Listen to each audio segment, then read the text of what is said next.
Let's take a look at this question. South Corporation exchanged equipment with a cost of $480 with a fair value of $380 for a warehouse owned by Jordan Corp. Future cash flow will significantly change as a result of this transaction. What they're telling you in this statement is this transaction has commercial substance. They did not say it has commercial substance. They told you it will significantly change. Guess what? The future cash flow will change. It has a commercial substance. What does that mean? It means if you have a gain, you recognize it, and you always recognize the loss. On the date of the exchange, the equipment has accumulated depreciation of $80,000, and South has to pay $5,000 in cash. So we have two questions about this, and they can ask many questions about non-monetary exchange. So you have to know what you are being asked and answer that right question. How much gain or loss should be reported by South? Well, South has a cost of $480. That's the cost of the asset.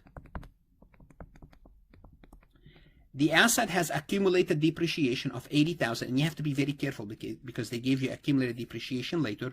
So cost minus accumulated depreciation of $80,000, it's going to give us a book value of $400,000. That's the first thing we know, that we have a book value of $400,000. The fair value of this asset is $380. So if you want to sell it, you're going to get $380. It has a book value of $400,000. Guess what? You are at a loss of $20,000.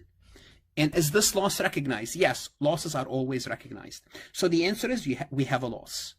That's it. And the loss is recognized. So that's easy peasy answer. Okay? Be careful it's not a gain because this is the proceeds. The proceeds are the $380. If you sell it, you can get the fair value.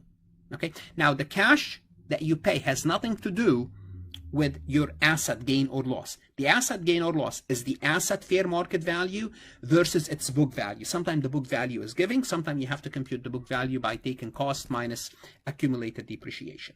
That's fine. After the exchange, how much is the basis of the warehouse to South Corp?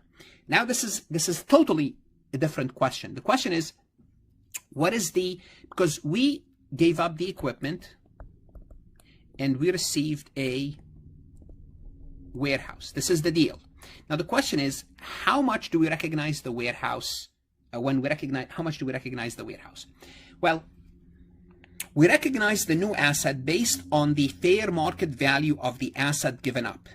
This is an important statement. It's going to be based on the fair value assets given up. And this is an important statement.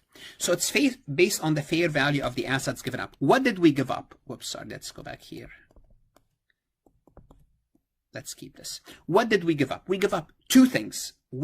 South Corporation gave up two things. One, they gave up equipment that's worth fair market value of $380,000, and they gave up cash of $5,000.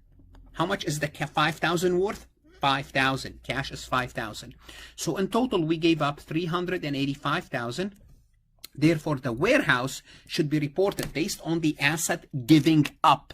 We gave up $385,000 in asset. This is the net give up asset. This is what we gave up. Therefore, the new asset will be recorded based on that amount, $385,000. Okay. Want to see more CPA exam multiple choice questions solved step by step?